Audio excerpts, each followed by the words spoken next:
A teď něco z vlastní tvorby, rok 89. Když jsem byl discjockey, když jsem šel včera večer z kina, potkal jsem jednoho blbýho z kina a on mi povídal, hej ty příteli, já nemám rád rapery a zvláště neděli. A já mu na to povídal, hej ty blbeč, došlo i na... A teď mlkal na pětí. Těžký řeči, došlo i na facky. Si to nepamatuju, to je 20 let.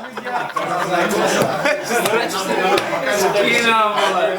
Jsi skina, Ale když jsem už včera večer z kina, jo, počkej, ten prostě poetická zápletka. Poetická poenta.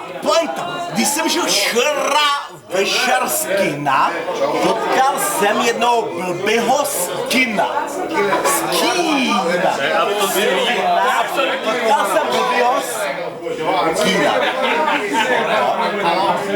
Já jsem básník, já jsem básník, já jsem básník, já jsem básník.